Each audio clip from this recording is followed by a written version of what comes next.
Bonjour, bonsoir camarades, selon vos lieux de résidence.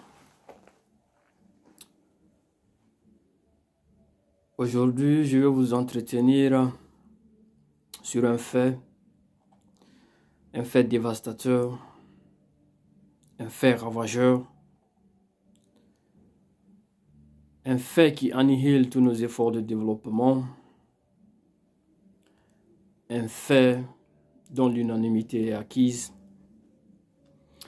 un fait qui mérite le même combat énergique que nous engageons tous les jours contre le franc CFA ou encore la France-Afrique.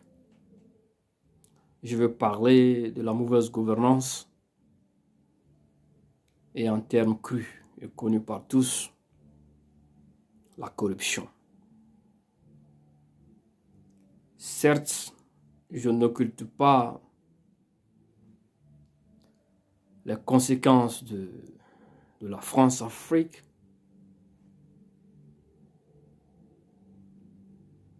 dans le phénomène de corruption que nous voyons dans nos pays, en zone CFA. Mais aujourd'hui, je veux parler à l'échelle africaine.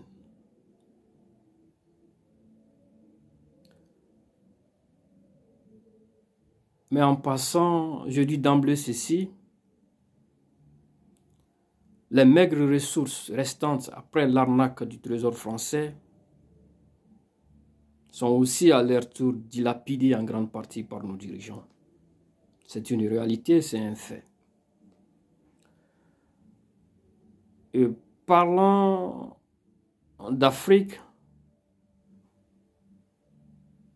oui, la corruption, elle est palpable, elle est endémique. Aucun nationalisme ou aucun amour pour nos pays ne doit nous disculper de dire cette vérité et de prendre nos responsabilités. L'Afrique fait partie du monde. Nous partageons cette planète avec d'autres nations et nous ne serons réellement jaugés nos performances de développement sans connaître celles des autres. Et au niveau mondial, seulement 5 pays du continent sortent du lot en termes de bonne gestion des ressources publiques. C'est un fait. Et cette meilleure gestion des ressources publiques dans ces pays n'est pas un vain mot. Elle est palpable dans le quotidien des citoyens de ces pays. Ils sont 5. Ils sont le Botswana, le Cap-Vert, l'île Maurice, le Rwanda et la Namibie.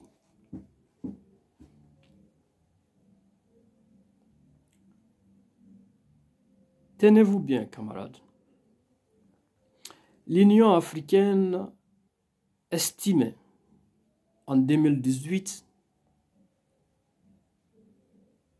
que plus de 148 milliards de dollars étaient drainés hors d'Afrique par différentes formes de corruption, ce qui représente 25% du PIB moyen d'Afrique. Ce montant aurait servi à créer combien d'emplois? Aurait contribué à la construction de combien d'hôpitaux, de routes, d'universités, etc. La lutte contre la corruption est un sujet qui fâche en Afrique, est un sujet qui est même devenu tabou. Mais c'est important que nous, les apôtres de l'émergence d'une nouvelle Afrique, s'en accaparent et en parlent. Les partis politiques sous nos cieux, que ce soit de l'opposition ou de la majorité, ont failli à la formation, à la base de leurs membres, à la formation patriotique. Et parlant de ce cas spécifique de la corruption, ils n'en parlent pas parce que très souvent, leurs leaders sont plongés jusqu'au cou. Et ça devient un sujet tabou. Et ils nous reviennent chaque fois, lors des élections, avec des slogans ronflants, hypocrites, de lutte contre la corruption.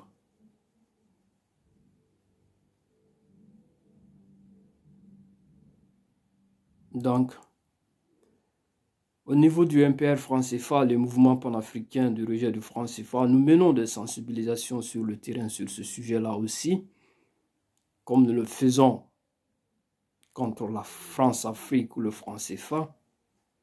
Mais c'est important que tous les mouvements qui se disent panafricanistes s'en accaparent et en parlent. C'est très important. Parce que un pays ne se développe pas dans l'injustice. Et la corruption cause autant d'injustices dans nos pays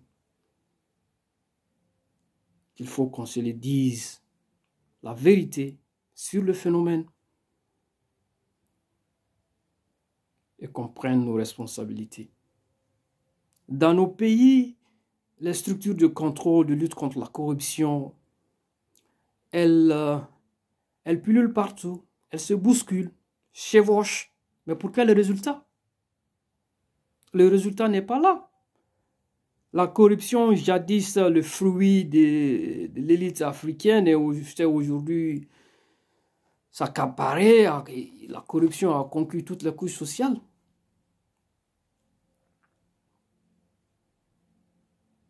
Tenez, par exemple, un pays comme le Sénégal, le PNUD estimait entre 2015 et 2016 à plus de 118 milliards de francs CFA de pots de vin. 118 milliards de francs CFA de pots de vin. Ce qui représente est même plus élevé, disons-le, que l'ensemble de revenus tirés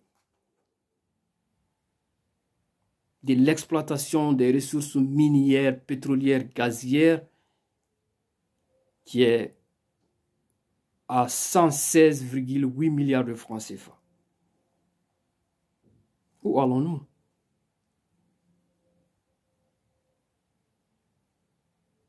On ne vous dit pas ces choses. Au Sénégal, depuis 2010,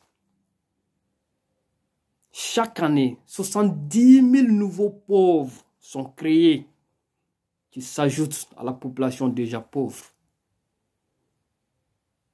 Ça, c'est le Sénégal.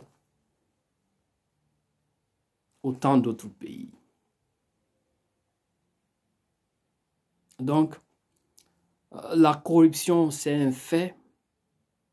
Il faut qu'on se donne les moyens de vraiment la combattre. La nouvelle Afrique que nous voulons, nous ne pourrons jamais la construire sur la corruption.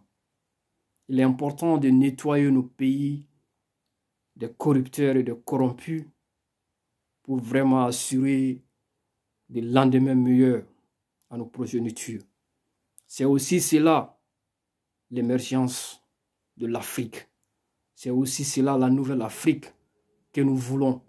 Et nous sommes les apôtres de cette lutte pour l'émergence africaine. Et la nouvelle génération, nous devons vraiment nous assumer sur ces questions-là.